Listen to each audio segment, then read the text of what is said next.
exatamente.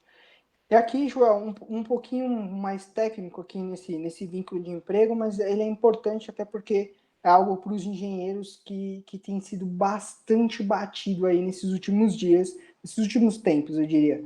E vocês vão perceber isso. Ponto 2 aqui é o vínculo de emprego. O que a gente entende? Existe uma diferença que a gente fala entre trabalhador e empregado, tá bom? Trabalhador, a gente diz que é uma forma genérica de falar. Então, a gente tem vários tipos de trabalhadores. Então, a gente tem, que eu coloquei aqui, estagiário, o avulso, o autônomo, ele é um trabalhador.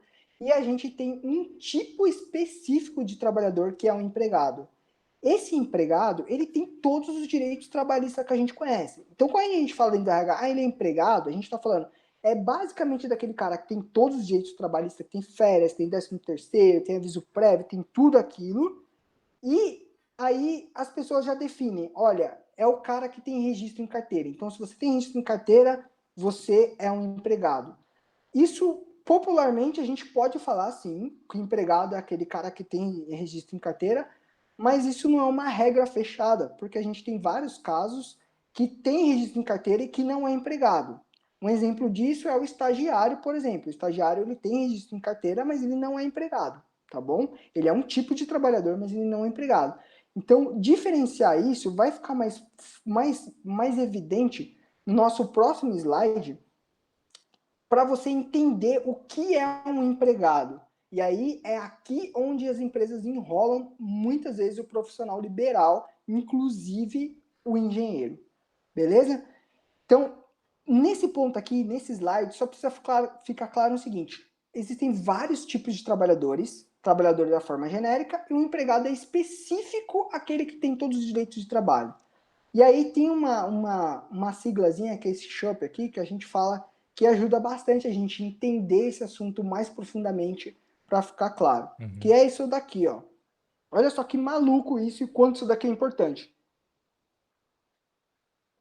Para ser um empregado e ter todos os direitos trabalhistas, a pessoa precisa ter essa característica aqui do SHUP que a gente fala. Ela precisa ter subordinação, precisa ter habitualidade, precisa ter onerosidade, que é salário, prestação de serviço, pessoa física e pessoalidade. Se ficar faltando, Joel, qualquer um desses itens aqui não vai ser empregado. Vai ser qualquer outro tipo de trabalhador, menos empregado. Então, por exemplo, olha só. O que é subordinação? Subordinação é aquele cara que respeita a hora, que ele tem alguém acima dele, que ele recebe ordem. Isso é subordinação. Então, todos os empregados serão subordinados. A habitualidade é aquele cara que vai trabalhar todos os dias. Então, se o cara vai trabalhar ali todos os dias ou mais de 3 vezes por semana, como diz o Ministério do Trabalho, ele já configura a habitualidade, ele já é empregado. Ele precisa receber um salário, que é a onerosidade. Não tem empregado que não receba salário. Se ele não receber salário, ele vai ser qualquer tipo de trabalhador, menos empregado. E a prestação de serviço por pessoa física, que é característica do empregado. Ele precisa ele ir lá e trabalhar ele mesmo. Ele não pode, por exemplo, ter uma empresa e mandar outro funcionário lá. Não, tem que ser Uhum. ele. Uhum. E a pessoalidade aqui, que é também nesse sentido de que se eu for empregado, for contratado por uma empresa, eu não posso mandar meu irmão lá. Tem que ser eu que vou lá. Então, essas características que a Justiça do Trabalho e dentro do RH que a gente configura empregado. Para a gente e para a Justiça do Trabalho, empregado é isso daqui. Precisa ter todas as características. Se ficar faltando alguma coisa, não vai ser empregado, vai ser qualquer outro tipo de trabalhador, menos empregado. Quer um exemplo prático disso daqui, Joel? Hum. Pensa no seguinte, um tipo de trabalhador que não tenha subordinação. Você consegue lembrar algum trabalhador que você fala assim, olha, esse não tem subordinação, por exemplo? Ah, um Tem consultor, um que é né? bastante comum. Hã? Um consultor, talvez? Um consultor, perfeito, trabalhador autônomo. Qualquer trabalhador autônomo, ele não tem subordinação. Por exemplo, o dentista, o advogado que a gente conhece. Por isso que eles não têm direito trabalhista. Por quê? Porque não tem nada disso daqui. Não tem um empregador também, é óbvio, né? Uhum. Mas se eu quiser contratar um dentista e ele não for lá trabalhar, não receber ordem, não tiver horário, etc., ele não vai ser empregado, eu não preciso pagar os direitos trabalhistas dele. Uhum. Um trabalhador que não tem habitualidade, por exemplo. O trabalhador eventual, aquele cara que a gente contrata, às vezes, muitas vezes, para construir um muro lá, o pedreiro, ele só vai lá, trabalha uma semana, 2 semanas, depois ele não vai trabalhar mais para mim. Então, não é um trabalhador que está ali todos os dias, o ano inteiro. Uhum. Não, ele é um trabalhador que vai trabalhar Serviço especificamente ali pontual, por um né? período e Uma acabou. coisinha Então, ou ele não vai outra. ser empregado. Exatamente. Serviço pontual. Agora, um tipo de trabalhador que não receba salário, que não é oneroso, que não tem onerosidade. Você lembra de algum trabalhador assim que você fala, cara, o cara tem subordinação, tem habitualidade, é pessoa física, tem habitualidade, mas não recebe nada. Tem uma ideia, um chute, uma bica, um valor? Cara, eu só chutaria alguma coisa, alguém que trabalha com algum tipo de ONG, talvez. Eu não conseguiria pensar em Perfeito. outro. Trabalha, trabalhador voluntário de igreja, Hum, de ONG, por ah, exemplo. entendi. Mas tem um outro que é bastante comum, o estagiário, por exemplo. Ah, mas o estagiário não recebe Bolsa Auxílio? Nem todos.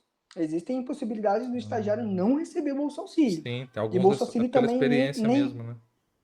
Exatamente. Então Uhum. tem tudo isso daqui que a gente está conversando, menos salário. Então Hum, quebra esse lance do empregado. Ele não é empregado, ele é um tipo de trabalhador, que é o estagiário, mas não é empregado. isso aí vira uma brecha, não Perceba vira? como essas coisas.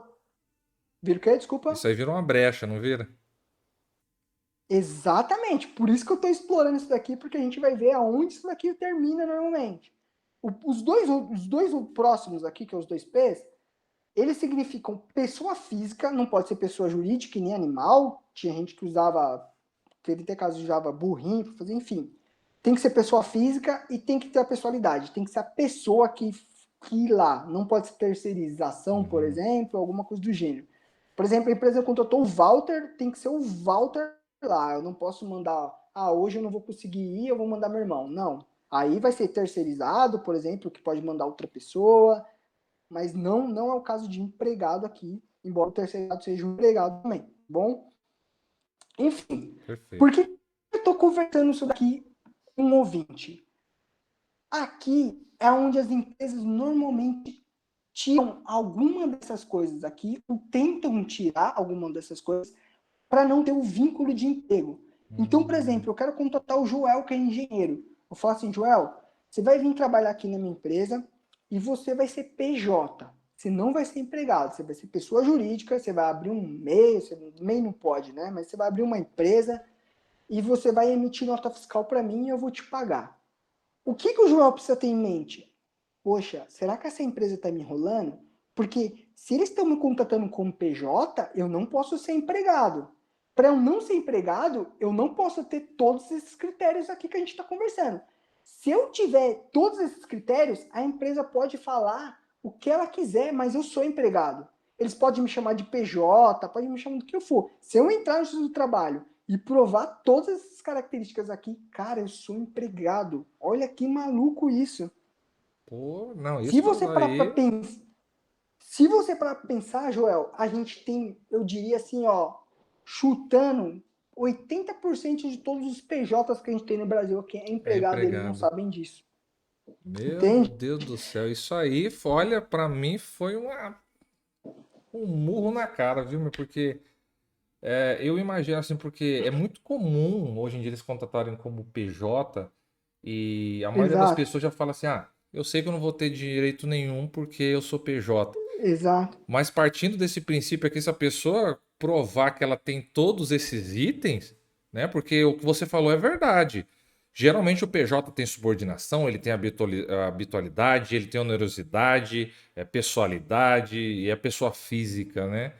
Mas isso Sim, realmente, Walter, isso aí é uma contribuição ótima. E você que está assistindo a gente aí, ó, fica esperto com isso, viu? coisa, fica Fica esperto nisso. esperto É com isso aí, ó. aqui onde óbvio, tem muitos profissionais de RH que sabem disso e tenta quebrar alguma coisa aqui. Então, por exemplo, olha, você vai ser PJ aqui, mas você não vai trabalhar todos os dias. Você vai trabalhar, a gente só contrata aqui para PJ por 2 vezes por semana. Não é tão, Hum, não é tão rentável para a empresa, mas tem casos assim, você não vai trabalhar todos os dias. Por quê? Porque eu preciso quebrar alguma dessas coisas aqui, porque se eu deixar todas essas coisas configuradas, cara, esse cara vai ser considerado empregado. e com todos os direitos trabalhistas que a gente conhece. Hum. 13º, férias, 1/3 de férias, aviso prévio, enfim, E ele vai, calhamaço de e coisa. ele pode depois na justiça cobrar isso retroativo. Pode cobrar. Hum. Olha que maluco isso daqui, tá bom? Isso aí é.